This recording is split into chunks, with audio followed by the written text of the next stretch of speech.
America. At 9 o'clock, or not like 9 o'clock sharp, but around 9-ish, I had a chance to talk with a female through her vehicle window, and I thought it was just a regular visit. Well, it turned out to be far, far greater than a regular visit. You'll want to hear this. So, at first, it started like everything else. I didn't know if she was a victim or if she was a survivor, not a victim, but if she was a surviving family or if she was whatever. And I picked up right away, even though she was in civilian clothes, that she was official. And she laughed. I'm getting out of the way of the road while a truck went by. I'm going to make this kind of brief, but it's important, folks. You'll be glued to this. So it's dark, and she shows up. I've got my camp lit. I'm giving out supplies. And she starts asking questions over about 15 minutes, and she was parked in the road, and I thought that was weird, and no cars came.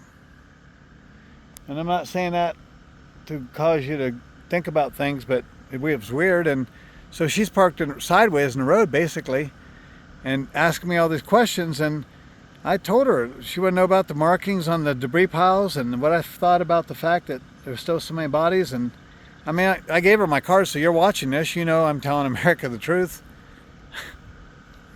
Get mad at me. Anyway, so I finally asked her what she did. I tried to be casual about it, but I was curious because it seemed weird. And again, she was a female by herself. I think that y'all would appreciate me asking more questions. So she told me she worked for the state of Texas. And I thought, well, cool. And she said, well, she thought, since she worked for the state of Texas, she should come out to the campsite. Because Teresa and I had brokerage, our insurance brokerage, workplace benefits and so forth is insurance, I thought I would ask her, we do counties, I thought I'd ask her where she worked, and she's an investigator. You're an investigator, and you told me, and I'm not saying that to be mysterious. It strikes me as weird. But in shorts, this woman, with my help, because I gave her a flashlight, she'd not only asked questions about where they were digging and how they were digging and if I'd heard anything that they found. I kept telling her that, and I haven't told America this, but they keep telling me that they're training exercises for the cadaver dogs, even when they pulled a vehicle out, etc. And they acknowledged before that it had people that didn't survive in it. But long story short, I can't believe everything you hear, but she takes the flashlight down over the hill in the bank in shorts. So at this point, I'm beginning to doubt she's really an investigator. So I asked her to come back. I asked you first. If she's watching this, I asked you first, didn't I, for your ID? And she has an official badge. Like, I think it even had a star on it. And it was from the state of Texas. I ran her tag, and it's state of Texas. And she's an investigator. So she went over the hill with the flashlight, and she was down over there 20 minutes, but she kept crossing the road, and when she went clear up in the field behind me where there's a lot of debris piles, it's kind of a flat field, or it's at an angle, but there's no trees in it. And I told her they hadn't been marked.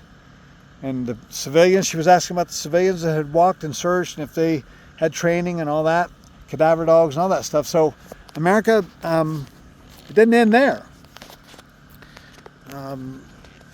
Out of the other end, down this direction, where the porta-johns are, a big muscle guy and a girl came up, and I thought that was unusual, and I think he's going to provide supplies out of North Carolina. But anyway, big guy, and obviously military. So all of a sudden I got all this activity on my site, and she starts doing what ends up being a live broadcast with apparently people from the state of Texas, and with a flashlight, I like to go over the hill to show her a dumpster right here at the Camp Mystic in the Falls, where unfortunately the kids went over, and she was real curious, so I took her on the road to show her the dumpster. It was clear full of silt, and the trailer that's over there, and she knew all the markings. She talked about that she had found a X and all that, which most civilians know, but I went over the hill. She put on long pants, and we went over the hill to the river, and I keep calling it a creek, I'm sorry folks, but the river, and she went, clear to where the dumpster is, and she was looking for bodies or markings or something. And we didn't, it's 11 o'clock, we just got done. She was here easily an hour. And the reason why I wanted you to stay to the end of the video is because, not because it's timing out on YouTube.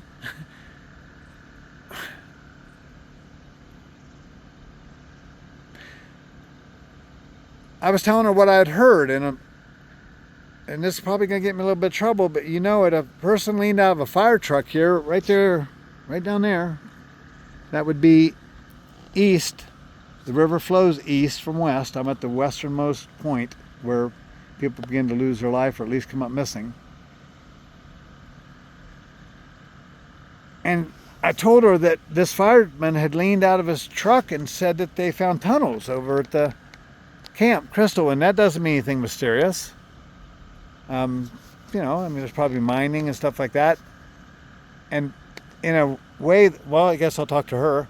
I thought the way you answered the question when you told me that you had heard that too, that instead of saying heard it and you work for the state of Texas and you're an investigator, why wouldn't you know that or whatever? I mean, the way you said it, it made me sound like that was one of the things you thought was curious. So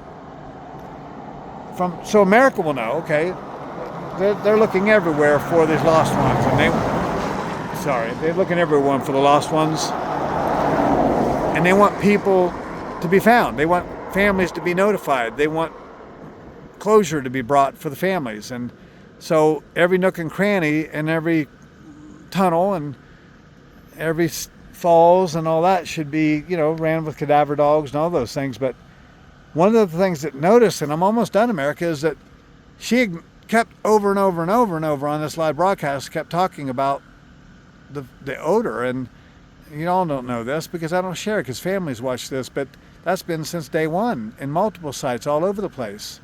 Right at my camp, right? There's my camper. Okay? I mean, it never goes away. It's bad. Every volunteer, every person says, why don't I move my camper?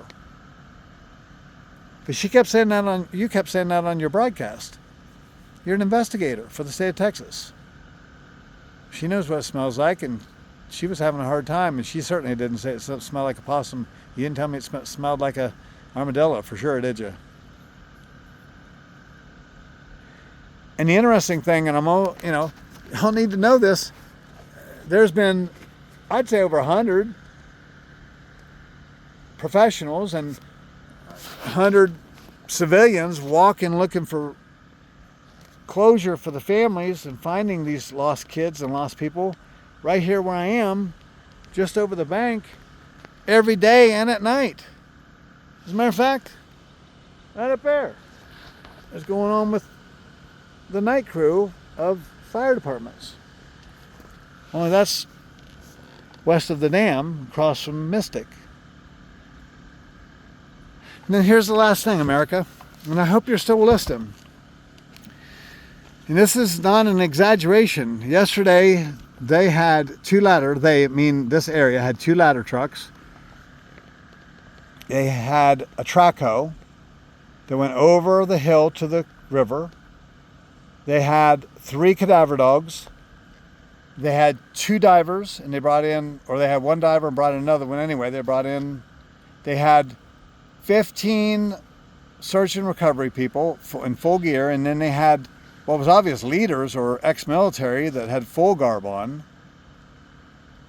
And they stood at times what appeared to me in reverence to what they had found, and then the track hoe began dinking in the side of the bank, and they were here an hour and a half, maybe between the change of people and between all the people and the fire trucks and stuff. I don't know, y'all were here, the city was here, whatever was, or the search and recovery was here for a long time. I mean, y'all hard work and hot work. And when they came up the bank, the track hoe had dug a car out of the side of the bank on the opposite side of the bank of the river right here and brought it up and dropped it and put it down politely between the porta-johns in the front of my truck. And one of the people on that team said that they had previously found, unfortunately, 3 deceased people in it, but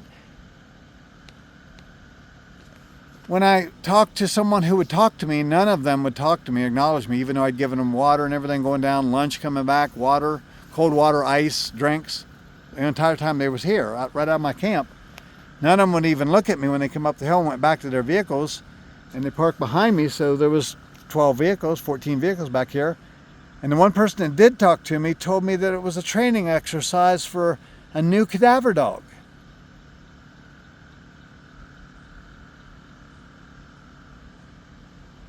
Well, that's possible. Okay, I mean, okay, bear with me for a second, America. It's possible.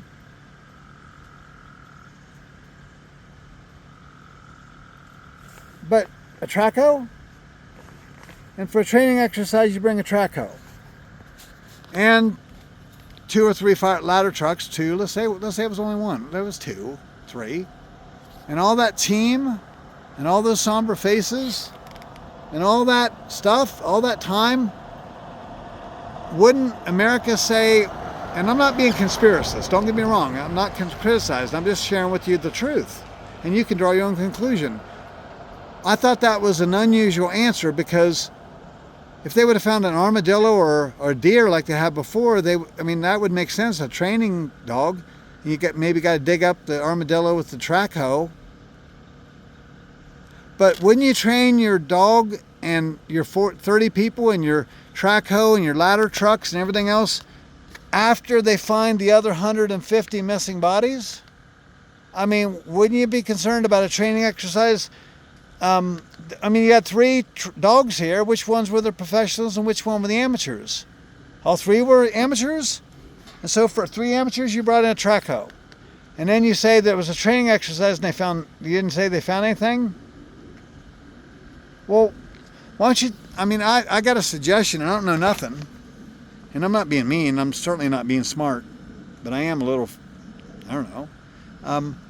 Why don't you do this? Why don't you let those 25 people and ladder truck and track hoe and all that look down the river for real victims and not train a dog, have a real dog, or at least take that training dog, and they might find something. And instead of running an exercise of training, why don't you let them actually look, which maybe is what they did.